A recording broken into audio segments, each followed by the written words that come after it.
Welcome to the deep dive. We're looking at a really interesting set of clinical data today. It's a graphical analysis called Blood Glucose Trends Over Time. That's right. It covers 2 weeks from June 21st up to July 3rd, 2025. And our mission here is really to unpack what these lines, these trends are telling us about metabolic control. It's more than just numbers. Exactly. We need to synthesize it quickly Right. and figure out the strategy. Yeah.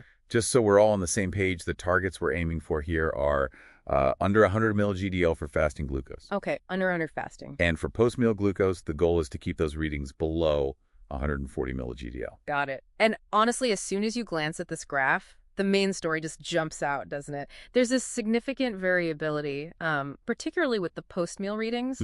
That orange line tracking after meals, it's kind of all over the place. Lots of high spikes, what you call hyperglycemic excursions. Precisely.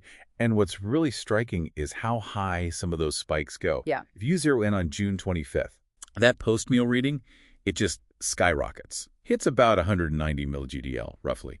That's the highest point in the whole 2 weeks. Wow, 190. Yeah, that's a major flag. It really pinpoints where control is, let's say, slipping significantly. It tells us exactly where the immediate problem lies. But it's interesting if you compare that to the fasting glucose, that's the yellow line. It's generally closer to the target. A bit elevated sometimes, sure, peaking around, 135 maybe? It's just elevated, but not spiking in quite the same dramatic way. And look, on July 3rd, there's a fasting reading down at 84 milli-GDL. That's actually below the target. So does hitting that low mean the underlying management isn't totally off track? Maybe that 190 was just a one-off. Well, it shows that good control is possible, Yeah. which is important. But the contrast really highlights the core issue.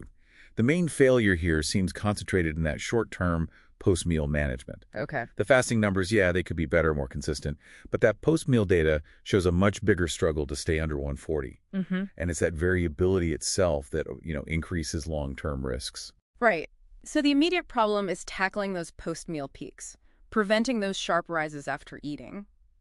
What are the key strategies the source material suggests for getting a handle on that? Okay, so prevention is key. First thing is getting really disciplined about the food side.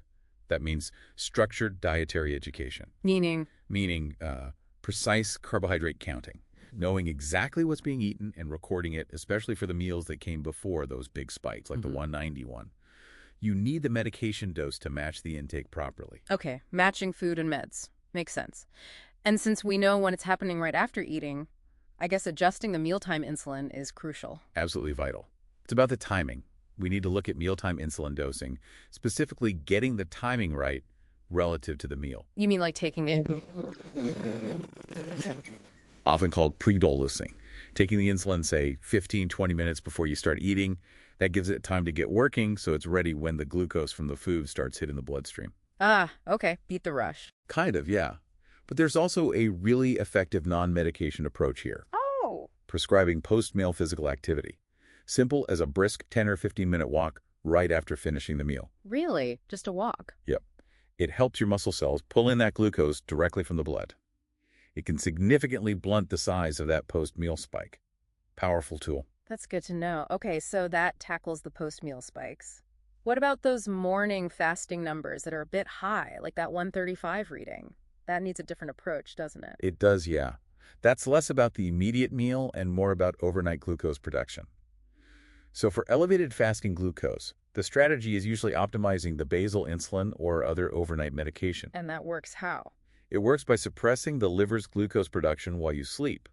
The liver naturally releases glucose, especially overnight, and optimizing that basal medication helps keep that in check, aiming for that sub-100 number when you wake up. Okay, got it.